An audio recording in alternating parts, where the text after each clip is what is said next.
نن د روزې لسمه ده د جناب نبی کریم صلی الله علیه وسلم مبارک چې کومې کوروالاوې وې کومې بیبیګانې وې کومې ازواج مطهرات وې په هغو کې تر ټولو اولنۍ چې ده هغه خدیجة الکبرا رضی الله تعالی عنها نومیږي پر لسمه روزه د پیغمبر علیه الصلاة والسلام د نبوت لسم کالو د دې د عمر پنځه شپېتم کالو چې دا وفات شوې ده نو پر لسمه روزه دا وفات شوې ده غواړم چې د دې په باره کې لږ څه ذکر چې دی هغه وشي نو به زموږ دماغونه د جناب نبی کریم صلی الله علیه وسلم له کورنۍ خلاص نه راځي چې زه پیغمبر علیه السلام مبارک نه پیژنم د پیغمبر علیه السلام کورنۍ چې ده هغه نه پیژنم دا خدیجة الکبرا چې دا تقریبا دوه خاوندان د دې مړه سو یو خاوندو بیا بل خاوندو دریم خاوند جناب نبی کریم صلی الله علیه وسلم دی چې دا کونډه وه عمر یې 40 کاله و جناب نبی کریم صلی الله علیه وسلم بالکل 25 کلن ینګ ځوان و نو د پیغمبر علیه السلام له دې سره نکاح چې د هغه وسوله تقریبا پیغمبر علیه السلام مبارک 25 کاله له دې سره تیر کړو په دا 25 کاله پیغمبر علیه السلام بیا بل واده بل نکاح چې د هغه کړی نه ده تر څو دا ژوندی وه تر څو د پیغمبر علیه السلام په کور کې دا وه او په دې کې بیا عجبه خبره ده د عزیزانو چې د دې نکاح د پیغمبر علیه السلام سره څنګه وسوله نکاح داسې وسوله چې د دې لقب چې دی هغه طاهره و طاهره وای پاک دامنې ته نو پیغمبر علیه السلام څو عمر پسونه کتل بیا د هغه څخه مابعد راولاړ سو پسونه یې پرېښول بیا یې وشان کتل یو پیغمبر علیه السلام مبارک کو یو بل ملګری درلود هغه د پیغمبر علیه السلام شریک کولو نو پیغمبر علیه السلام مبارک کو دغه شریک به مطلب یو ځای وشان درلودو دا به په کرایه باندې وچاته ورکول نو یو ورځ داسې پیښه شوه چې د خدیجة الکبرا رضی الله تعالی عنها وخورتې یو وش په کرایه چې دی هغه ورکړي خیر دا ولاړه هغه په سفر به تللي یو ورځ دوې او درې به تېرې سوي واپسې کې چې بیرته راله نو دا یو وش چې دی هغه یې ور وسپارئ څه کرایه یې ورکړه څه پسې پاته شوله نو به قرار دغه د پیغمبر علیه السلام شریک باله ته ورل یا د خدیجة الکبرا خور لره چې هغه کرایه در سپاته دغه راک دی بول در کوم یاره در څه زغلم خو نه بیا یو ورځ د خدیجة الکبرا خور پوښتنه ځینې وکړه ته یوازې ما له راځې دا ستا شریک ولې نه در سره راځې دې شریک یو ورځ نبي علیه السلام ته ویلې ول ته زما سره نه ځې وروره پیسې ټولې زه دله راوصلومه دا څه رقم خبره ده پیغمبر علیه السلام مبارک ورته ویلې ول زه شرمېږم دا زنانه ده یاره اوس ورته روانې چې زما کرایه در بسپاته ده عجبه خبره دا ده زه ډېر شرمېږم ما ته شرم درېږي دا نو د پیغمبر علیه السلام عمر چې دی هغه تقریبا 25 کاله دی و نبوت یې لا 15 کاله پاته دی نو دا خبره چې دی واورېدله ډېره حیرانه سوه چې دا څنګه پاک دامنه ځوان دی دا څومره محترم دی خدیجة الکبرا رضی الله تعالی عنها دا خبره واورېدله په زړه کې دا خبره راله چې دا څنګه ښه ځوان دی او دا څومره محترم ځوان دی نو قرار بیا بل ورځ خدیجة الکبرا بیا مالداره زنانه و ډېر مال دولت الله ورکړی و نو پیغمبر علیه السلام یې شام له راواستوي په دغه کاروبار کې ډېره لویه حصه یې ورکول ته ولاړ سه په واپسې کې چې بیا رالو نو یو چې کوم غلام د پیغمبر علیه السلام مبارک سره ورسره و د خدیجة الکبرا خدیجې پوښتنه ځینې وکړه ول دی څنګه ځوان ول دومره محترم لکه څومره چې خود یې محترم په خپله دی په خبره سر خلاصېږي زه الفاظ نه لرم چې زه د محمد رسول الله په باره کې ووایم چې دونه محترم یې دومره محترم و لکه چې څومره محترم صلی الله علیه وسلم و نو خدیجة الکبرا اراده وکړه چې یاره دې سره د نکاح ترتیب برابر سوی وی شو نو قرار یو رقم پیغمبر علیه السلام لره آل ورواستوي یا بیا په دې مابینځ کې یو بله زنانه و بیبي نفیسه نومېدله نفیسې ته خدیجې وویلې ول ته ورسه ده ته ووایه چې ته واده ولې نه کوې دا چې ورله پوښتنه ځینې وکړه ته واده ولې نه کوې ته زه غریب سړی یم زه ډېر لاس مې تنګ دی زما د نکاح ترتیب نه برابرېږي ول چې ګر د نکاح ترتیب دې برابر سي د مهر ترتیب دې برابر سي د کور ترتیب دې برابر سي که یې ولې نه کوم ول نو زه به ځای در وښیم ول څوک ول خدیجة الکبرا ول خدیجة الکبرا وګوره زه وګوره زه د دې سره مزدرک وم دغه سیټه بلل کېږي مالکه بلل کېږي مالداره دغه چیرې ول ګر سره که ترتیب جوړېدی تی که یې ستا خوښوي ولې نه کوم دا خو نو خدیجة الکبرا ترتیب برابر کړی په خبره خو سر خلاصېږي دا یو ترتیب سلو بل ترتیب دا سلو بیا پیغمبر علیه السلام مبارک لري آل ورواستوي چې ته نکاح هغه ول یاره نه به وسي که وسي خو ښه خبره ده زه غریب سړی یم هغه ول کېدلی سي بلکل کېدلی سي خیر بیا د نکاح ترتیب برابر سو نکاح میکاح چې دغه وسوله اوس عجبه خبره پیښه سوله خدیجة الکبرا را ولاړه سوله پیغمبر علیه السلام مبارک لري څو روپۍ راواستول اوقیه دوې اوقیې د سونې یا د سپینو زرو دا یې راواستول دا به واخلې یوه جوړه به کالي واخلې یو به پسه واخلې پلانی شی به واخلې دا به زموږ کره ګفټ راواسته جوړه راواسته هدیه راواسته عجبه زبردسته څونه ښه خوندور انداز دی زموږ ژوند نه دی زموږ ژوند خو د دروغو دی یعنې دا زموږ توی زنانې کور ته ولاړې سي پیسې له ما او تا وړي دي خاوند روپۍ ورکړي دي ولاړه سي هلته ښه شاپینګ وکړي ښه ورور د هغې خوای بیکونه ډک راخیستي وایي دا مې پلاني ورور دا مې پلاني ورور دا مې اکا دا مې ماما دا مې مور نو خو درواغ دی او پیسې د چا وړي دي د خاوند یې وړي دي یعنې زموږ ژوند درواغ دی که نه دی داسې زموږ هر قدم د دروغو سره دی او دا څه چم کوي دا را ولاړه سوله اوس پیغمبر علیه مبارک نو لاس تنګ دی شی نه لري دلته د دې پلار ویل زه د سره ستا نکاح نه در کومه دا خو غریب سړی دی پلانی دی ورته غږ مه لره شریفه سړی دی محترم سړی دی مکرم سړی دی معظم سړی دی دا خبره پرېږده خو یو رقم نکاح میکاح چې دغه اوس غټ داستان دی نو زه خبر را مختصره کوم نو اوس خو دا په دې پوهېدله چې پیغمبر علیه السلام خو شی نه لري زموږ که چیش راواستی نو لکه چې کوزدا وسي نو بیا خلک څه روپۍ ورکړي هغه زموږ ته د درواغ روپۍ نه په پتناسي کې چې ورکېږدي یو سوټکیس یو جامه یو جوړی یو کپړې مپړې اوس دا پیغمبر صلی مبارک نو نه لري دا په خبره پوه ده نو قرار راولاړه 100 روپۍ ورکړي چې دا شی یوه جوړه کالي واخله یو پسه واخله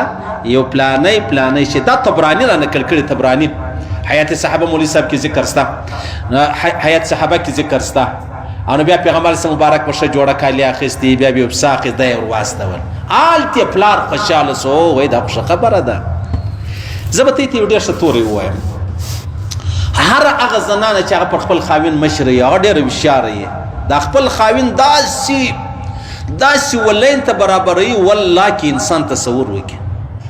دا عمر چې کم یي بیا به خاوند پاوګاری که یو فنکشن لري ځي یو پروګرام لري ځي یو واده لري ځي یو کوزدې لري ځي دی پر پریشان چې دا خو اوس کوچنی د عمر یې کم دی نو دی نه چې یو داسې خبره ځینې وسي دی نه یو زما راز ځینې وویل شي دی نه چې یو دی مجلس وکړي دا خبرې سته او چې کله کوروالا پر خاوند مشره سوله بیا داسې لاره ورښایي والله لکه مرشد چې خپل مورید ته ورښایي لکه پیر چې خپل مورید ته ورښایي او استاد خپل شاګرد ته ورښایي داسې لاره ورښایي نو خدیجة الکبرا رضی الله تعالی عنها ډېر هوښیار ډېره پوه 40 کاله عمر دی د محمد رسول الله 25 کاله عمر دی نو لارې ور وښوله بیا واده وسلو پیغمبر علیه السلام مبارک باندې داسې ګرانه وه دومره ګرانه وه چې یو ورځ جبریل امین علیه السلام راغلی ول یا رسول الله دا نو اوس پیغمبر صلی نبي سو د نبوت بعد خبره ده چې 15 کالو خو بغیر د نبوت تیر سلو د نبوت بعد جبریل امین علیه السلام راغلی چې یا رسول الله خدیجة الکبرا را روانه ده د خوراک یو شی راخستی دی زمام سلام ور باندې وایه الله جل جلاله فرمایي زمام سلام ورته وایه الله فرمایي زما سلام ورته وایه خدیجې ته په زنانو کې دا واحده زنانه ده چې دې لره د الله له جانبه سلام راغلی دی چې سلام دې وي پر تا عائشه صدیقې له جبریل امین علیه السلام سلام راوړی پیغمبر صلی الله علیه وسلم سلام پر عائشه باندې وایه خدیجة الکبرا ته جبریل امین علیه السلام وایي د الله له جانبه او زما له جانبه سلام ور باندې وایه او ورته وایه په جنت کې یو ډېر زورور شانداره کور خوشخبري ورته واوروه دا دومره محترمه زنانه ده او د پیغمبر علیه الصلاة والسلام مبارک اولاد ټول له دې سوي دي د پیغمبر علیه السلام مبارک اولاد یو ابراهیم چې دی هغه نه دی هغه د ماریه قبطیه صدی رضی الله تعالی عنها دا څلور لونی او دوه زامن چې عبد الله دی قاسم دی دا د خدیجه الکبرى سدی ابل د فاطمه په خبرو کې ما درته ویل ما مجلس کوي نو ما فکر بل خواته مال دغه دوه زامن د بیبي فاطمه سدی انو میسجان را شروع امولي صاحب غلطی دی وکړه امولي صاحب خطا درسوس امولي صاحب ژر خپل پوزیشن واضح ک امولي څه تراش نه خریست ماول دا سپین تورې به درته وایم د نيستي به چا سر نسبه ته ولې دومره بې وقوفه چې زه تا ته ټول داستان وایم که زما سه یو توري مطلب ما یو وایي هغه بل صبح ته نارې جوړې کړلې یار الحمدلله دغه لوی عظیم رب احسان دی چې ما نیم جهان په یوه خبره پېژندلی دی چې ما د خلکو دلته قومیت کوي صحیح په نیمه خبره ته زما مور خور راښکنځه که ما خبره وکړه دا قومیت دی او که ستا مور خور خدا نخواسته چا ته ښکنځله ما خبره پر وکړه چې دا ظلم دی ناجایز دی مې کوي دا ډېر د نرزوی دی دا مولوي صاحب صحیح سو د نرزوی څنګه ستا پر وار د نرزوی یم پر خپل وار ستا تر وار سل واره د نرزوی یم دا به بابل تورې هم درته ووایم نو ټول اولاد چې دی هغه د خدیجه الکبرى څخه سوی دی ټول اولاد نو پیغمبر علیه الصلاة والسلام مبارک بهر وخت دا دی بیا چې دا وفات شوله تقریبا 15 شپېته کاله عمر یې د روزیې لسمه وه او د پیغمبر سم د نبوت لسم کالو و هجرت لا درې کاله پاته وو په مکه معظمه کې دا وفات شوله پیغمبر سم مبارک په خپل قبر تور شپس شوسلو د مطلب دفن کده په کښې شوله نو بیا هر وخت ډیره یادوله چا خدیجه ولا خدیجه و داسې نیکه وه چې دا مازې به یو شی رالی ول دا د خدیجې سیالۍ لري ویسئ چې دا مازې به یو شی رالی ول دا د خدیجې واقع قریبې ته ویسئ عایشه صدیقه ویل مله به ډېر خشم راتلی پر دې خبره ته نو اوس دا څه که چې یادوې سپین سرې ښځه وله دریم خاوند یې ته ولې نه یې ته یادوې دا چیش دی پیغمبر علیه السلام ورته ویل عایشې غږ مه لره دا هغه زنانه ده چې زما اولاد له یوې کوروالا څخه نه دي سوی له دې څه زما اولاد اوسه دا معمولي خبره ده دا هغه زنانه ده چې ګر جهان پر ما دروازې وتړلې دې څه وکړو دې مال و دولت چې دی هغه ماته راکوي دا هغه زنانه ده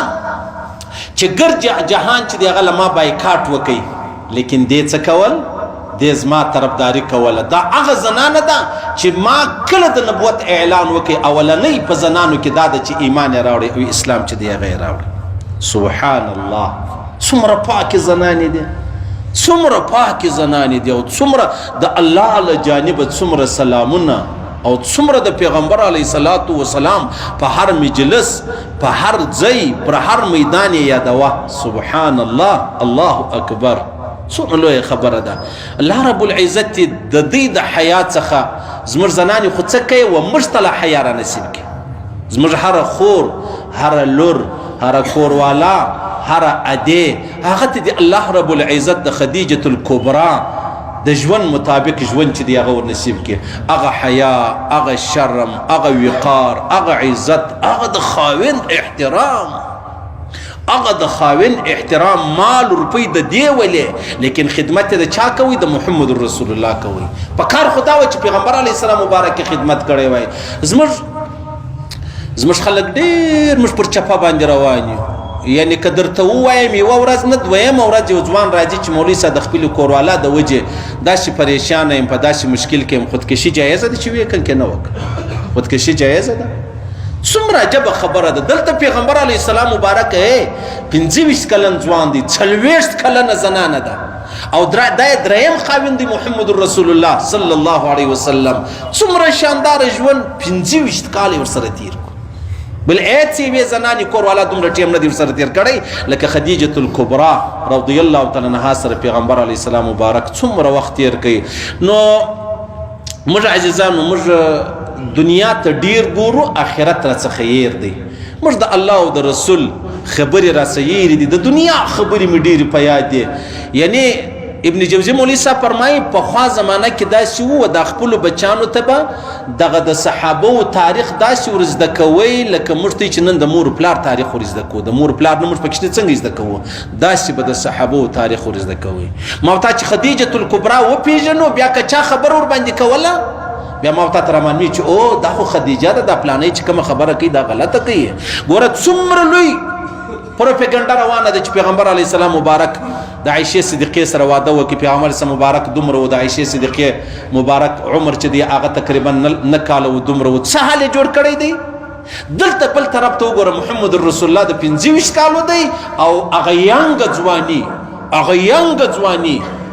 هغه چنار ځواني پیغمبر علی السلام د هغه کونډه سره تیری چې دوه وره کونډه سوي او بیا یو کال نه 25 کال ور سره تیری خلک ولې د پیغمبر علی السلام دی ته نه ګوري چې هغه خبرې ته ګوري انجیوز والا نه دي دا کله چې پرتګال را زړولې و کمیسانه دا اوس د شوز په ورځ زړولې و مدرسه و چش و طالب د املا دي چانه ویل صحیح سلو دا د 9 کالو د 50 کالو دا لای د توري لیکلی ولو دلته ولې نه ګوري ظالمانو خدایم پستور ګډانده کا تی څنګه د محمد رسول الله د شان سره دومره کمزوري چې داغه جوړه که خو خیر الله رب العزت مشتا د پیغمبر علیه الصلاۃ والسلام د سنت مطابق ژوند را نصیب کړي زموږ لونو زموږ خوندو زموږ کوروالاو زموږ مند دی الله رب العزت د خدیجه الکبرى رضی الله تعالی عنها پر قدم باندې ژوند چې دی هغه نصیب کړي الله دې دومره رحمتونه ور باندې ووري دومره رحمتونه ووري چې څومره د الله په علم کې دي څومره د الله په قدرت کې دي او زموږ د خوا دې ډېر سلامونه یې پر دې زموږ د خوا دې ډېر سلامونه یې پر دې الله رب العزت دې د دې شفاعت مشترا نصیب کړي الله دې د دې شفاعت زموږ په باره کې قبول کړي الله دې د دې احترام د دې اکرام د دې چې کوم عزت دی هغه دی الله مشترا نصیب کړي شیګان په دا ورځ ډېر زبردست مجلسونه پروګرامونه کوي شیګان داسې په دا خپلو خبرو ولاړ دي سنیانو دایمي کور خراب دی سنیان داسې 2 نمبر دي داسې 2 نمبر دي ته ورسې وګوري کله کله یو سړی ډېر مذهبي کټر مذهبي سړی سبا کې وایي پر یو غټ پوسټ باندې راشي بیا د ابوبکر صدیق د حضرت عمر فاروق خبره نه کوي وایي یاره ټول صحابه کرام دي شیګان دي شیګان د نر زامن دي چې هر څو چیپ ارمي شیعي په محرم کې د چا خبرې کې د امام حسین خبرې کوي د حضرت علی کرم الله وجهه خبرې کوي د فاطمه خبرې کوي د خدیجه الکبرى نه په شرمېږي سنیان شرمېږي هغه وایي ګرد دین یو دینو بس ټیک د سید داسې ما ته ورځ سړی ول مولوی صاحب ته بایش د خپل نامه سره حیدری او فاروقي و شی ویل کې ما ورته ویل خپل پاپتا کې یو سیم بدلای نمبر بدلای ما ته حیدری او فاروقي د ځان سره لیکا